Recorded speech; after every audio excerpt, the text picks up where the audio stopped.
Assalamualaikum warahmatullahi wabarakatuh. Kami dari kelompok 9. Kali ini kita akan melakukan penggalian informasi atau penggalian analisis kebutuhan bagi aplikasi yang kami kembangkan. Anggota kelompok 9 sendiri terdiri dari saya, Aji Ridwansyah, NIM 1805120404056. Saya Salma Wijdanevani, absen. NIM 180512040448. Dan saya Genta Pramudita, NIM 180512040071. Di sini kami sebagai kelompok 9 telah mengembangkan sebuah produk atau aplikasi yang bernama Bro atau Bus Rent Online, di mana aplikasi ini adalah aplikasi untuk memesan tiket bis atau untuk menyewa sebuah bis pariwisata. Jadi bagi user nanti bisa dari berbagai kalangan, bisa mahasiswa, siswa, dosen, ataupun masyarakat umum yang dimana sering kesulitan dalam membeli sebuah tiket atau mungkin mencari agen atau biro untuk sekedar memesan bis pariwisata untuk rekreasi. Di sini kami membuat aplikasi ini dengan lingkup permasalahan yang telah kami susun. Ada 4 di sini.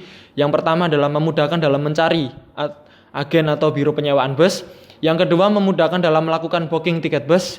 Yang tiga memberikan pilihan agen atau biro terbaik dengan harga yang terjangkau.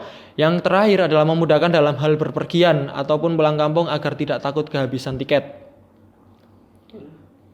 Proses bisnis dari aplikasi tersebut adalah mungkin yang pertama biasa kita lakukan dalam aplikasi adalah registrasi. Biasanya user diminta untuk melakukan registrasi pada aplikasi dengan memasukkan username dan juga password. Yang kedua ada verifikasi, user diminta untuk mengonfirmasi atau dimasukkan data yang sesuai dengan cara foto selfie bersama KTP-nya agar nanti tidak terjadinya akun fake yang masuk ke dalam aplikasi kita. Yang ketiga, setelah daftar atau setelah registrasi bisa masuk ke menu login, di mana user yang tadi sudah memasukkan username dan password bisa dimasukkan ke menu login ini. Lalu setelah login, user akan masuk ke menu yang telah disediakan, yaitu menu pemesanan bus dan juga menu penyewaan bus dan juga pemesanan tiket bus. Yang kelima ada transaksi, di mana nanti user jika masuk ke pemesanan tiket mungkin bisa memilih tiket yang diinginkan, bisa memilih harga yang diinginkan, bisa memilih bis yang mungkin diinginkan buat pulang kampung, rekreasi atau sekedar berangkat kerja dan sebagainya. Yang terakhir ada pembayaran yaitu user melakukan pembayaran secara transfer dengan menggunakan nomor rekening yang telah disediakan. Dan kami sudah menyediakan beberapa bank pilihan yang bisa diakses oleh user jika misal tidak memiliki akses untuk bank tersebut, jadi banyak pilihan. Dan ketambahan satu lagi yang terakhir adalah pembuatan data transaksi atau kwitansi. Jadi bukti kalau misal kita sudah melakukan transaksi tersebut di dalam aplikasi Bro ini. Lalu kita masuk ke menetapkan kebutuhan fungsional dan non fungsional. Yang pertama, kebutuhan fungsional. Ada beberapa kebutuhan fungsional dalam aplikasi ini.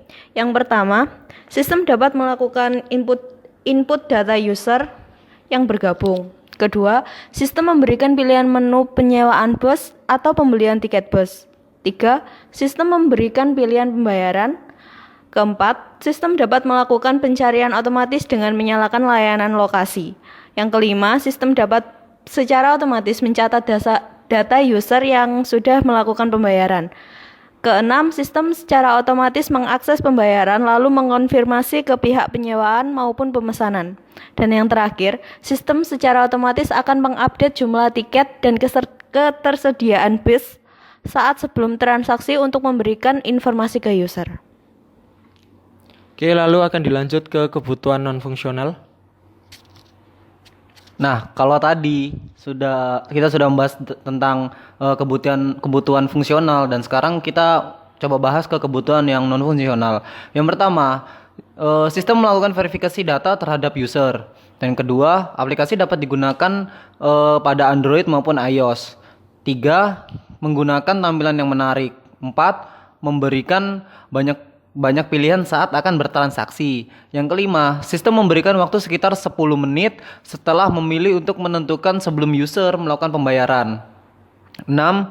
Mampu memilih beberapa metode pembayaran. Dan yang terakhir, menggunakan fitur seperti lokasi untuk mengetahui lokasi user maupun mencari informasi terkait agen atau biro. Oke, lalu selanjutnya setelah kita melakukan analisis terhadap aplikasi ini, kita memilih untuk melakukan sebuah kuesioner terhadap masyarakat sekitar, bagaimana tanggapan mereka tentang bagaimana mereka dalam memesan tiket bus atau mungkin mereka yang pernah menyewa sebuah bus. Dan kali ini kita akan tampilkan beberapa tanggapan yang sudah kami susun. Mungkin bisa dibacakan. Apa Anda pernah menyewa bus pariwisata? 100% koresponden menjawab iya.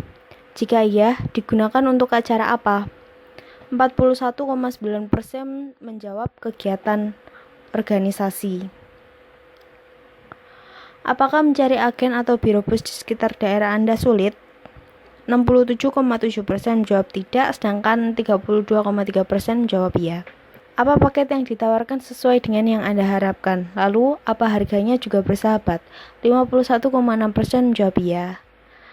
Sedangkan 41,9% menjawab terkadang, lalu sisanya 6,5% menjawab tidak. Apa Anda tertarik jika ada aplikasi yang mengatur penyewaan bus? 87,1%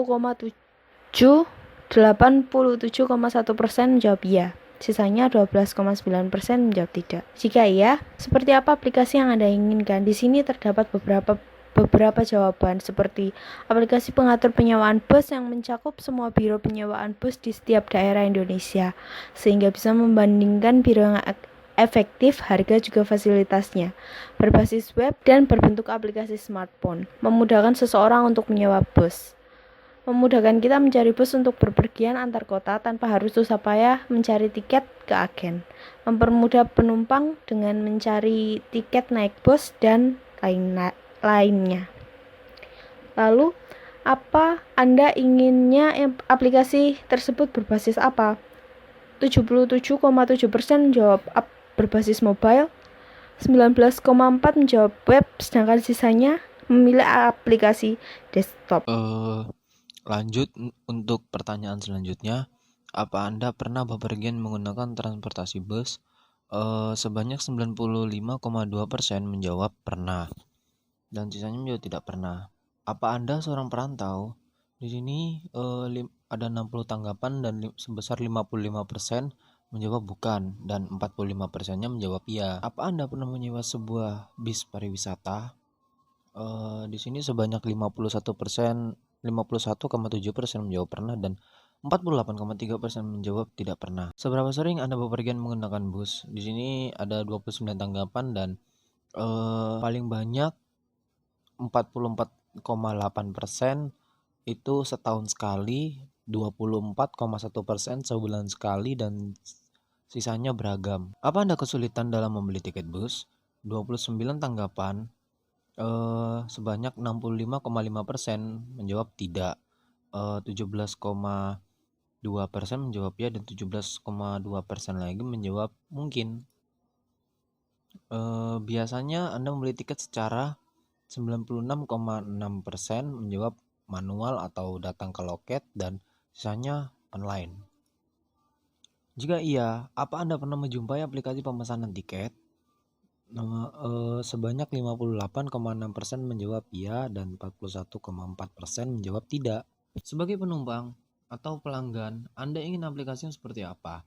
Di sini ada berbagai macam tanggapan atau orang yang mengisi kuesioner menjawab aplikasi yang bisa mencakup sebagian besar terminal dan juga bisa memperlihatkan semua jenis bus. Kalau bisa dikelompokkan sesuai track line. Yang membantu, yang memudahkan pembayaran, yang gampang, yang bisa mengetahui waktu kapan bis datang dan berangkat, booking kursi dan bus dari jauh hari, aplikasi yang bisa secara offline, jadwal kedatangan dan keberangkatan real time. Jika keberangkatan dibatalkan, informasi cepat sampai ke pelanggan dan ya bisa di reschedule. Oke, bisa dilihat seperti tadi data-data yang telah kita berikan, sebanyak 55 tanggapan ya yang masuk ke kita, setengahnya penyewaan bus, setengahnya lagi pemesanan tiket, dan juga banyak sekali saran-saran yang masuk ke kita. Jadi adanya saran-saran yang masuk, diharapkan nanti ke depannya tim kami dapat membentuk atau membuat aplikasi ini secara kompleks, lebih kompleks lagi, lebih lengkap lagi, dan lebih bagus lagi ke depannya. Jadi mungkin saran-saran dari teman semua akan bermanfaat bagi kita. Jadi mungkin segitu saja video dari kita. Apabila ada salah-salah kata, kami mohon maaf. Wassalamualaikum warahmatullahi wabarakatuh.